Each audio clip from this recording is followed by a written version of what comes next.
Got a good team.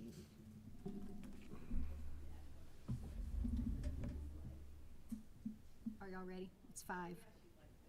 I'm trying to wave to Tina. Tina, Where's are you the there? owl? Where's the owl? Where is it? The owl is right here, right here. Is she on?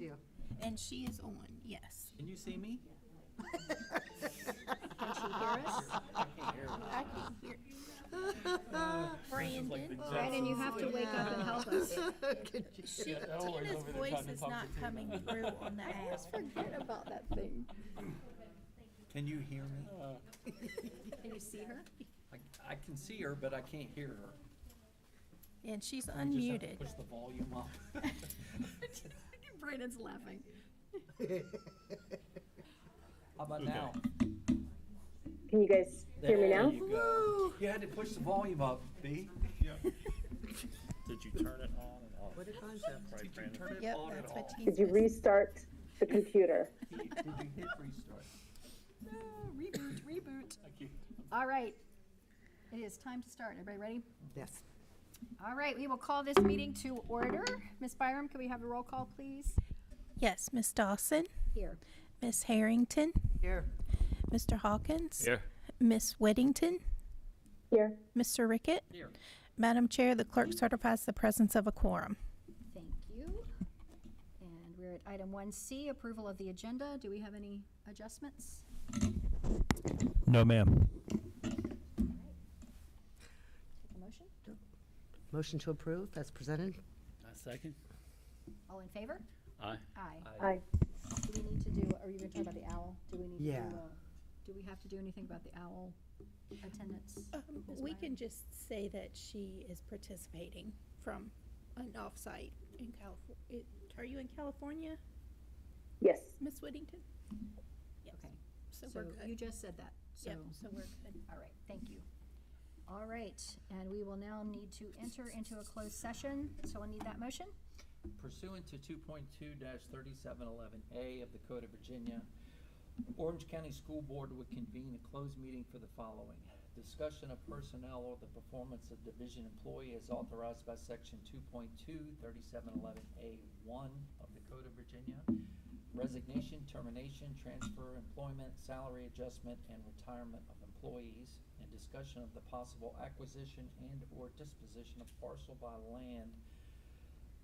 School Board is authorized by 2.2-3711A3 of the Code of Virginia. All right, and we need a second. Second. All in favor? Aye. Aye. All right, we are now enclosed.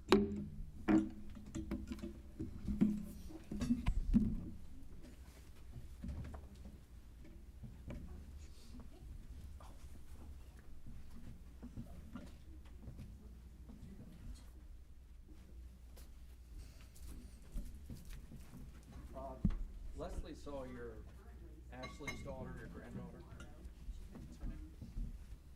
Oh, Harper? Harper. Leslie loves that little girl. She's like, I want to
Oh, I just get near the bullpen and wave at him and That's right. say hi to him, yeah.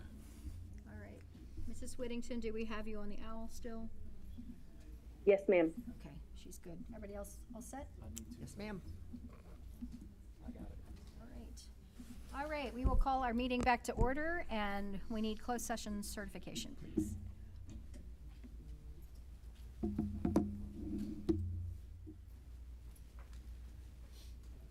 All right.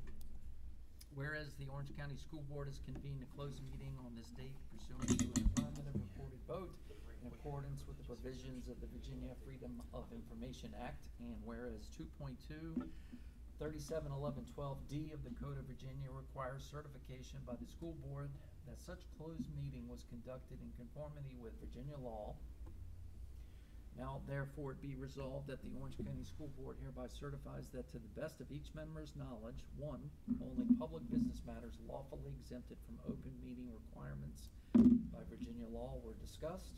2, only such public business matters as were identified in the motion by which the closed meeting was convened was heard, discussed, or considered. All right, and we need a second I'll second that. and a voice vote. Mr. Hawkins, Aye. Ms. Dawson, Aye. Mr. Rickett, Aye. Ms. Whittington, Aye. Ms. Harrington. Aye. Madam Chair, the clerk certifies the vote as follows: 5 yes votes and no votes. No, 0, no votes. Sorry, I just blanked completely. Thank you, Ms. Byram. Do we have, don't we need a motion for the religious exemption? We do. Yes, that was missed. I forgot to add that to the agenda. So we can do it as a second motion under personnel if you want to. Okay, so, As long as it's a separate motion for that. all right, so Dr. Harnick, recommendation on personnel? Yes, ma'am. Recommend approval of the personnel action as presented in closed session. All right, Mr. Rickett, you have that motion? I do not have the number. Where No, was this is This personnel. is personnel, so this one. Oh, okay.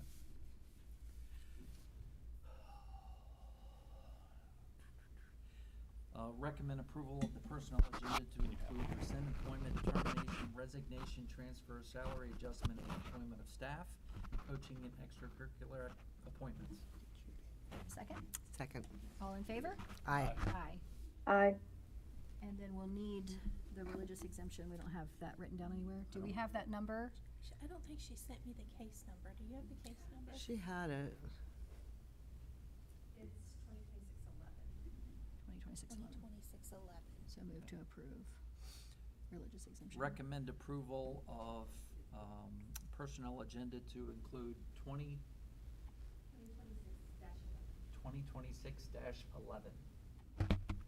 Second. Second. All in favor? Aye. Aye. Aye. All right. So we will go into open session. We're going to start with the pledge, but after the pledge, I would like to ask if we could please just pause for a moment of silence as we remember those who were involved in that accident on August the 6th, and let them know that our hearts and continued thoughts and prayers remain with the family of the young lady who tragically lost her life, and with those who are still in the hospitals fighting to recover. I'd also like to thank the students at Orange County High School who have had such a huge role in leading the community through this tragedy, the gathering at the flagpole, the vigil at Booster Park. The circumstances, of course, are tragic, but the leadership of our students in bringing the community together has been a truly beautiful thing to see. The outpouring of love and support has exemplified that light shines in the darkness. Please join me in the pledge and then a moment of silence. I pledge allegiance to the flag of the United States of America and to the republic for which it stands, one nation, under God, indivisible, with liberty and justice for all.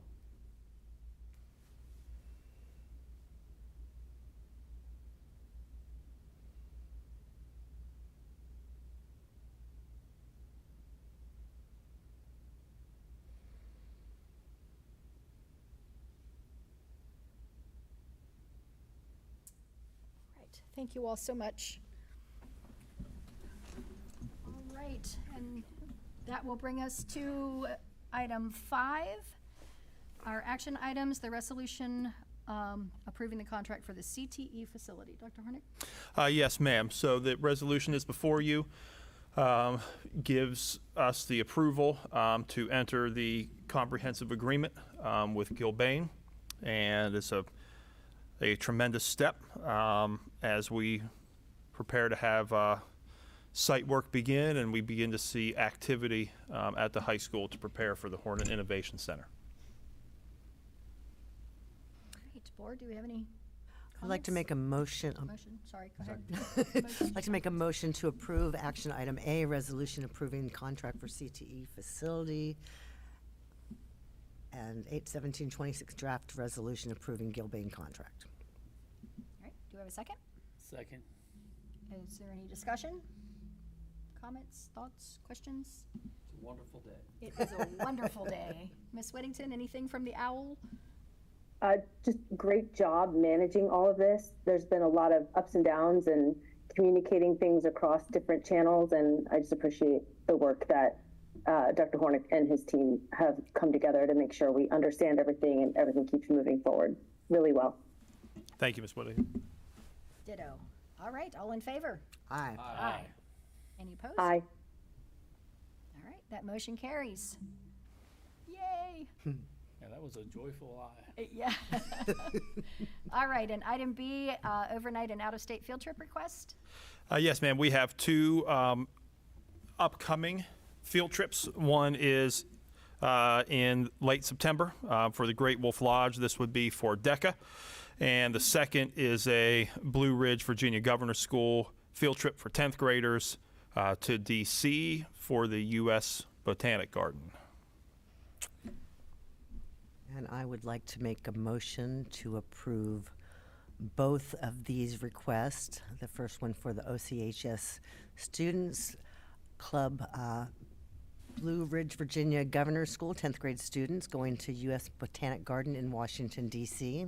And of course, the OCHS Students DECA Club and Miss Owens going to Great Wolf Lodge in Williamsburg, Virginia. All right, do we have a second? I'll second it twice. All right, any other discussion? All in favor? Aye. Aye. Aye. Any opposed? That motion carries. All right, and item 7B, Student Achievement Spotlight. Dr. Hornick? Yes, ma'am. Next, first, we have recommendations first for CIP, Ms. Dawson.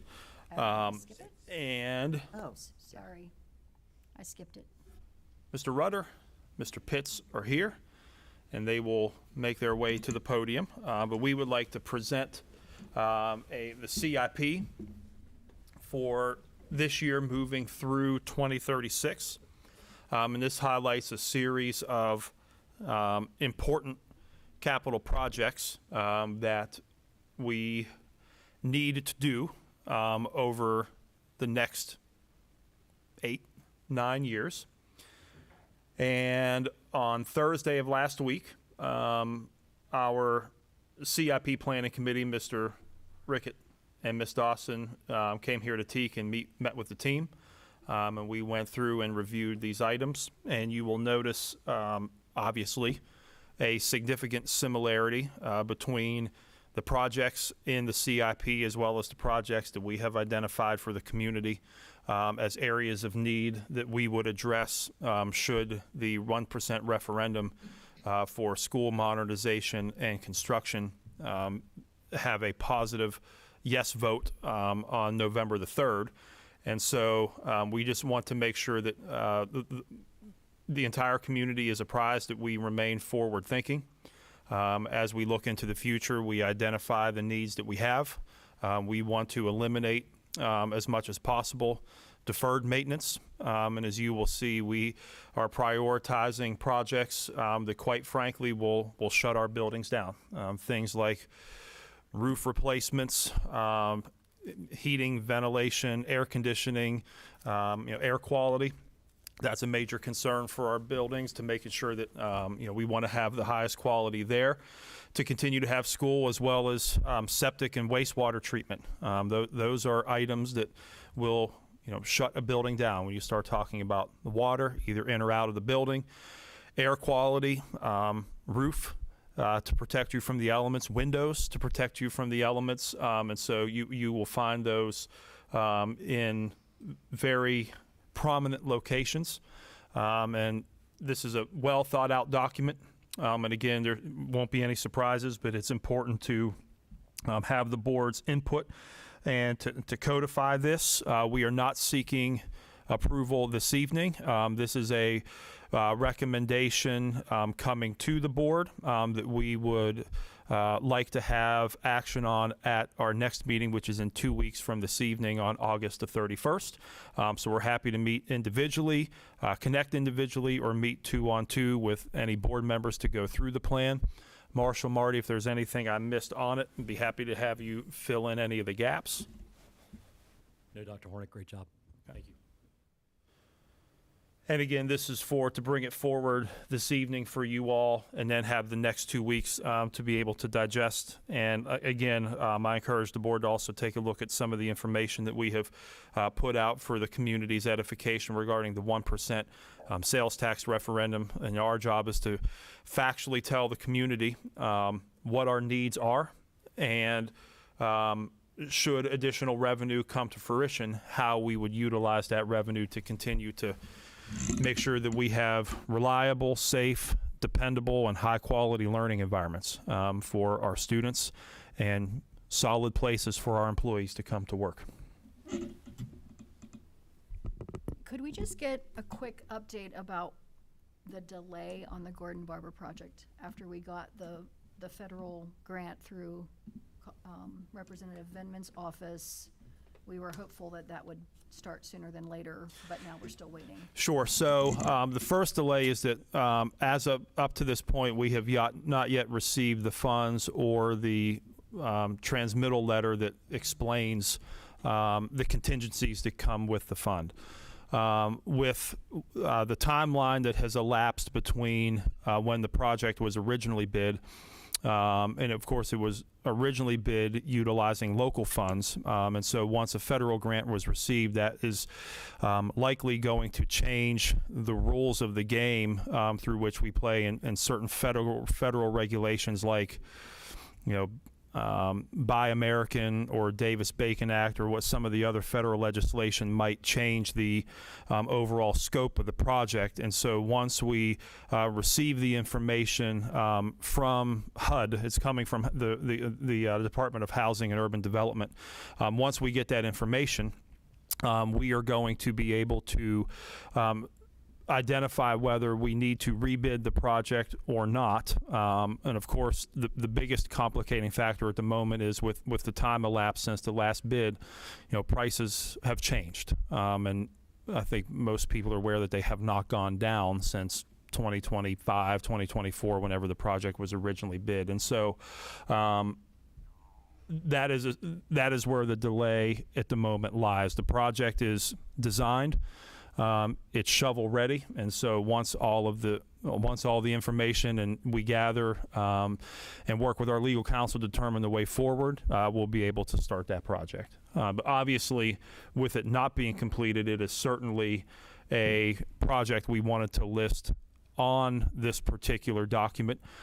We anticipate the original bid, I think, came in somewhere a little over $2 million. We're anticipating it could potentially be as upward of $3 million to complete. And as of this moment, we have somewhere between $1.8 and $1.9 million that we have for the project in our account. And so how much we will need to backfill really depends on where prices are at the time that we're prepared to move forward with the project. Does that 1.8 include the grant? Yes, correct. Yes, we had a little over $1 million from what was originally set aside in the CIP for the project, and then of course, Congressman Vindman's office, we were able to get the grant for $850,000. So when you put those two together, it's somewhere between 1.8, 1.9. Jamie, is that correct? I don't know the exact number, but it's a shade under $2 million that we have to for the project. Thank you. I appreciate the Yes, ma'am. clarification. Any other questions on this? Yes, Dr. Hornick, would you mind just for the public's knowledge to kind of explain the process that comes up with these? That's actually what I was going to. Thank speak you. to, Yeah, I sure. think that that's very important. Thank you. Yeah, Ms. Dawson, Chair Dawson, and, the superintendent and these fine gentlemen here, what I would say to the community is we are laying out our priorities based on what our values are here in Orange County. Education, maintaining our facilities is at the top of the list. Serving our citizens and our community. So Dr. Hornick referenced the 1% referendum, which the community will decide what direction they would like to go. But we thought it was in the board's best interest to lay out what the priorities are for the future. And that's what this document does. So we will not take action on it until the 31st, Laura? The Correct. 31st. So obviously, we would love feedback and solicit feedback. That being said, we did want to give the community the opportunity to look at it and let them know how we came to these decisions on what made the list. There's also one more thing, Ms. Harrington, I think is important to note. The list that you see before you has been compiled over the years using the expertise of Marshall and his predecessor, Marty, and his predecessor. However, we recently kicked off a very extensive county-wide demographic study from the Sturts Company that is now underway. And so that is going to give us really detailed information about population shifts and changes in Orange County and how that will affect the schools. And we are also awaiting some proposals from various groups to do a very robust facilities condition assessment on each of our facilities so that we can get some in-depth, high-quality information about the state of our facilities, some recommendations from trusted sources that don't necessarily have, kind of a dog in this show. They're neutral to provide some different strategies or thoughts for the elected board and the administrations of both the county and the schools to consider when looking at future planning, potential expansions, and other things. So that information will also serve to greatly supplement the information that we already know to be true here on this document. And so to put it into perspective, this is a list of items that have been carefully identified That's right. through both visualization, through inspection, through Through the work through orders that we meetings. receive, through our maintenance men going through us bringing in ABM, train, other contractors. Go ahead, Marshall. Just basic equipment life cycle, and from roof life cycles, wastewater treatment plant life cycles. We're at the end of a lot of life cycles. Yeah, absolutely. I just wanted to verbalize that. I know that, I understand that, but I think it's so important that our community understands. This isn't just a list that we came up with. These aren't just numbers that we came up. That's right. They're prioritized specifically based on the state of that specific equipment or Correct. whatever. That's right. And then up at the top where you're seeing the 778, 666, that's how much we get from the county normally That's on correct. an annual basis for those type of maintenance, routine maintenance, deferred maintenance issues. We actually have units that we cannot turn off. If we turn off, they won't start back up. until Not we get it cool. fixed. Not So good. In the summer, they're running 24 hours a day. Yeah. Even our newest school is 15 years old, and there's 5 boilers there that are not doing well. Thank you. Thank you for your work in identifying this. I know that in other school divisions that I've worked in, deferred maintenance is a huge issue, and it can Yes. get so behind that it's you're not able to dig out of it without additional state or federal funding. And so we have an obligation to take care of our own stuff here, and I think we might have an opportunity to do that based on the resolution and the 1 cent. Well, I think you hit it eloquently. I mean, this everything that we're doing here and we've identified to be able to address these in a timely fashion would very quickly move us from being reactive to maintenance needs to being much more proactive, right? And so, Which ends up costing as less money the in the holes long run to and fix. come in the dam and the water's starts to flow out, there's only so many fingers and toes you have that can plug the gaps that we have, and so. But it's very much important, like you said, that folks know that this is a detailed process that includes feedback from experts in the field, as well as the board members who have been identified to serve on the Comprehensive Planning Council, as well as now particularly taking the next step to put vendors under contract to do an even deeper dive Right. into the demography, as well as the more broadly deeper facility conditions assessments that somebody's going to dedicate their full time to completing. Thank you very I much. would just add one more thing, just to kind of highlight what Dr. Hornick said. We are extremely fortunate here to have the breadth and depth of knowledge of these two individuals as said here. Ms. Dawson and I spent some time last week, kind of getting into the weeds a little bit of it. So we are very fortunate here in Orange County to have you individuals, not to mention that group over there to the right. Very, very fortunate to have all of you guys here. Absolutely. Thank you. Thank you. All right, any other questions? So we will plan to vote on this at our meeting August 31st. So it will be out there for everyone to review and inspect Okay. between now and then. Marshall, Marty, thank you, gentlemen. Yes, thank you. All right, now we're at 7, superintendent's reports. Yes, ma'am. I would like this evening to bring forward Mrs. Sarver. And she has put together some presentations for us. The first one, correct, Jessica, is going to kind of summarize. We'll go with the CTE focus groups. As the board and most of the members of the community know, in late June, we did a series of focus groups.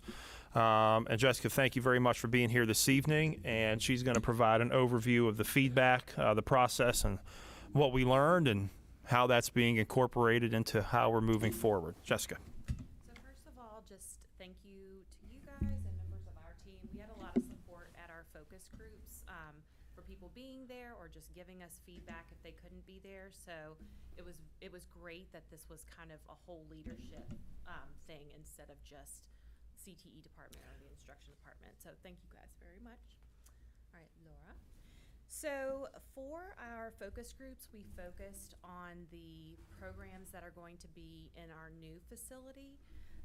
And so these are the groups that we focused on. We also had welding. We didn't have a lot of people coming for welding, so we combined that with building trade. So if you're looking for that, it was during the building trade focus Thank you. group. Okay. I should have added, you guys may remember to advertise for this. We had it on the website. We sent out a survey recruiting. We hit up our business advisories. We pretty much any contact any of us had, and we had you guys brainstorming as well. So we really tried to cast our net as far as we could with the knowledge that we were doing these focus groups during the day and it didn't work with everyone's schedule. All right. So for these, we really wanted to focus on 3 areas. We wanted to know what are those best equipment for our new facility, what credentials are people looking for when they hire, and then what are those skills beyond just those soft skills everybody's looking for that people are looking for when they are interviewing candidates. We also, before we got to the actual feedback part, we went through what we currently offer, what we're offering in the future in each pathway, and then Dr. Hornick also talked about the facility. So each group heard their particular area. Alright.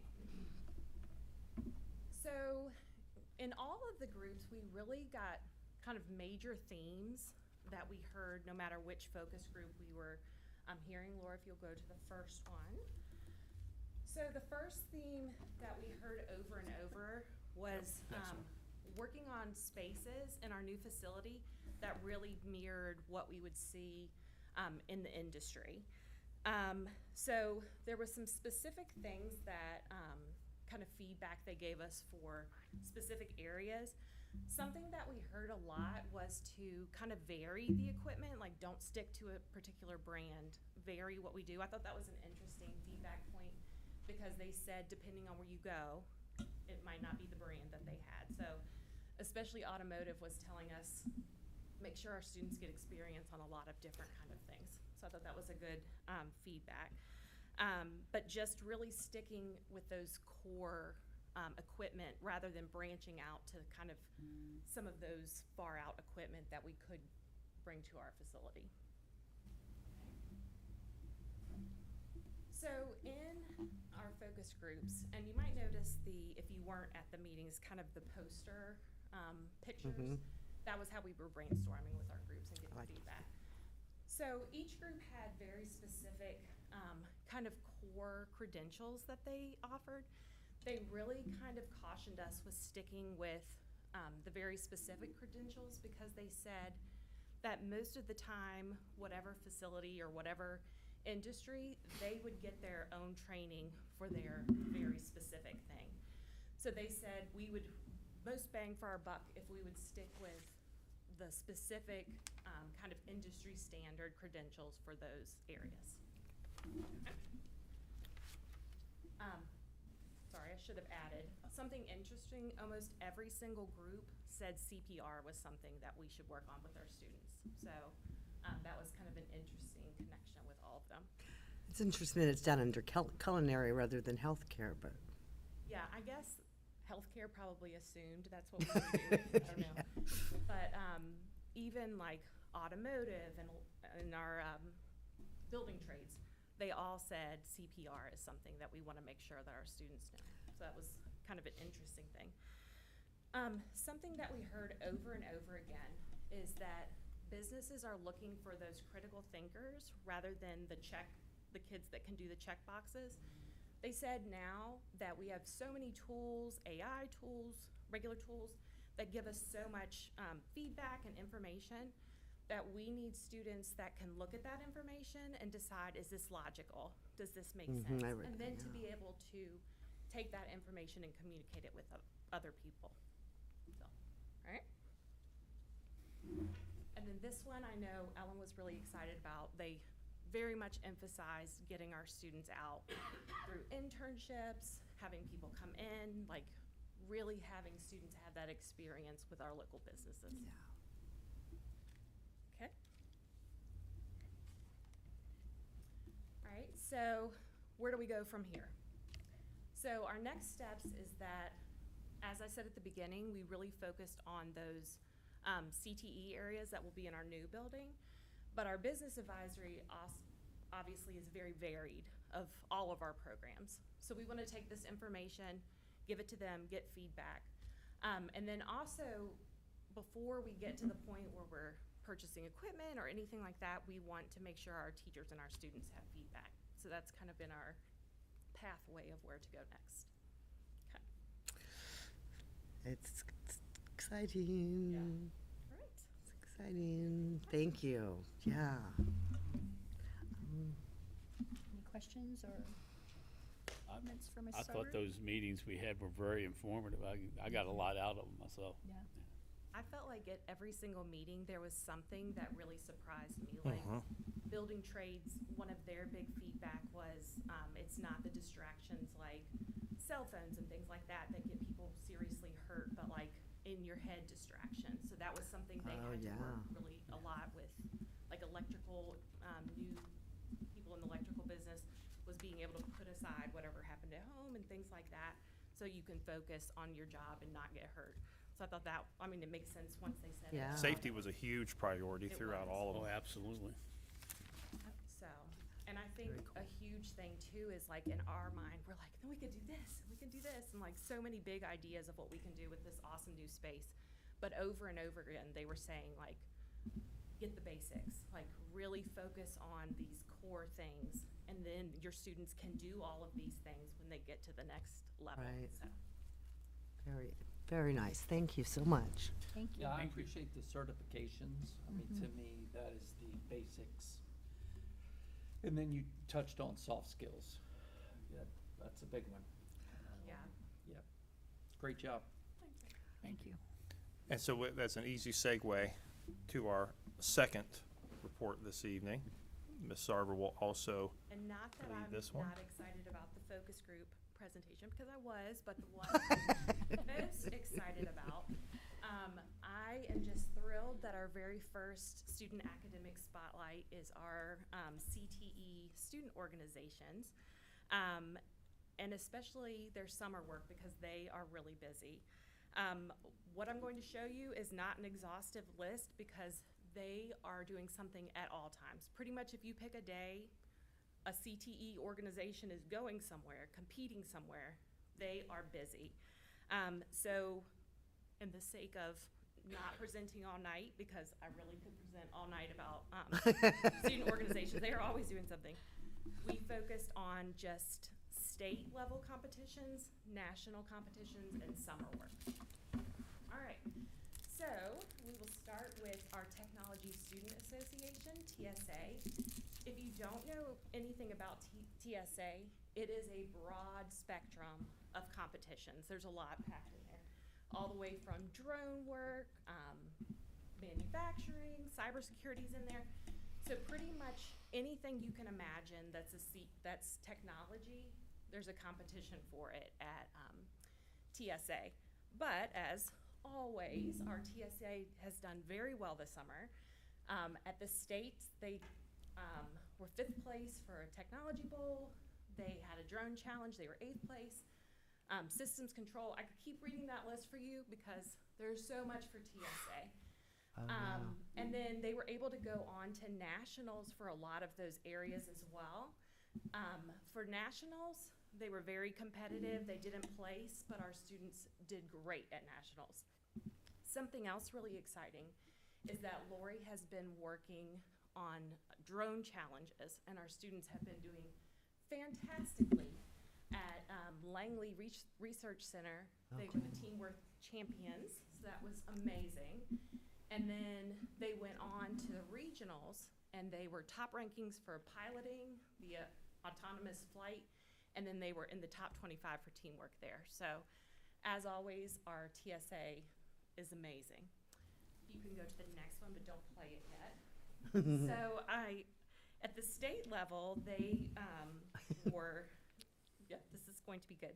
They were 10th place at the state level for video creation, and this is a pretty big deal because the students are giving 36 hours, and they have to create, edit, and upload the video in that point. Wow. And they don't get any of the materials until they get down there. So I think Lori said it was like they hear about it at 7 p.m. and then the next 7 a.m. is when it's due. So they placed at the state level. We're about to watch their national level. Okay. And the very heartbreaking thing about this is that they would have done so well, I have no doubt, but the link was broken on the document, and they didn't realize it till after the judging happened. So here is their national video they would like you to see. Dylan?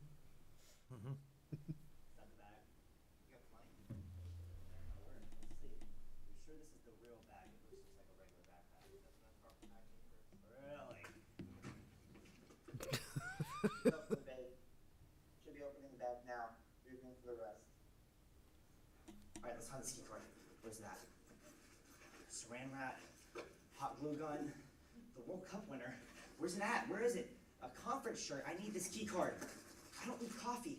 Bag, beanie, another bag. Where's it?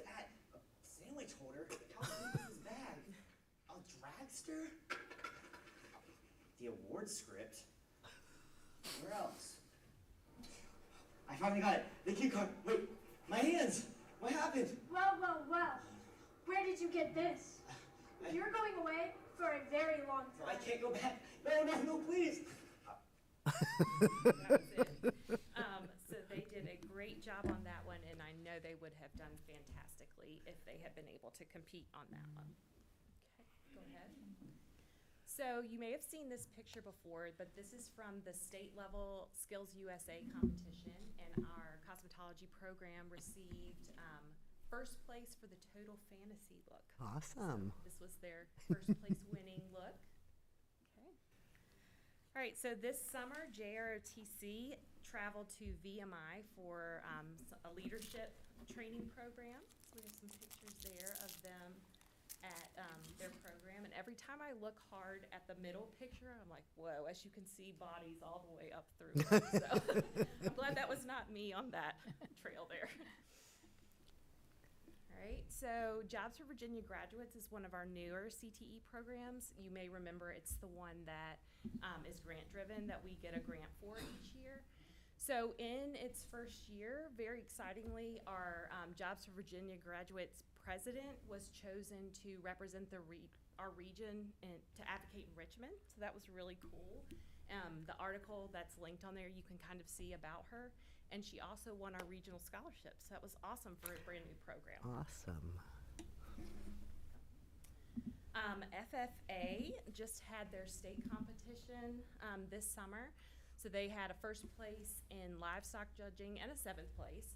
And then exciting for their chapter, they also won some state levels, which with any of these state competitions, it's a big deal for the organization because you get to walk across the stage for all of them. So it's a big deal when you get state and national level. But they have 100% membership. They received a public relations award, a state superior chapter, which is a very big deal, and then they will also get to walk across the stage at the national competition for a national superior chapter. So great for FFA. All right, so DECA traveled to Virginia Beach this spring and competed, and something I thought was, you might want to see that was kind of cool. One of the competitions they did was an entrepreneur pitch competition. So students created their business and then they had to pitch them at the convention. So that was kind of cool. There's our 3 groups from Orange County High School that with their businesses. So, Laura, go ahead. That's amazing. Right. And then one of the last things that we had this summer, right up, I think this was going on at the same time we had the groundbreaking this summer, was our Smart Community STEM Camp. Just in case you might not remember that happens at the University of Mary Washington. They invite Orange County people or students for that. So we had 8 students that were able to participate. And during that camp, they have virtual reality, drones, emerging technologies. So an amazing opportunity for the partnership there for Orange County. Awesome. And a big acknowledgement to our CTE teachers that are here today because, like I said, they are constantly going somewhere and doing something. Yes, they are. Yes, they are. Thank you all. Thank you, Mrs. Sarver. Any other thoughts on that? All right. So we are down then to item 8, board member comments and future items. Ms. Harrington, do you have anything tonight? No, ma'am, I don't. Mr. Hawkins? Just one thing, just keeps popping up in my mind. Every time we have these meetings, when we approve these overnight field trips, I'm just amazed at the bravery and the patience of these sponsors that are willing to take teenagers overnight. Yep. Amen. You know, my hat's off to you. I've done it a couple times. I won't do it again. So, Yes. hats off to you. I agree. Yeah. Mr. Rickett? I'm good, thank you. Ms. Whittington? And here I was thinking I was going to volunteer our board to do overnight trips. Jack. No, I don't have anything. But actually, if anyone does need help, I'm actually willing to like go on field trips or overnights if it fits in my schedule. hear her, I'd love she's to. on Heard it here. recording. We heard it here. She's on the record. I Yeah. know, right? It's so amazing, though. All Yeah. right. Me too, again. Yeah. Well, that's awesome. Thank you, Ms. Harrington and Ms. Whittington, for stepping up. Nobody wants me on a field trip. I just had a couple things to mention.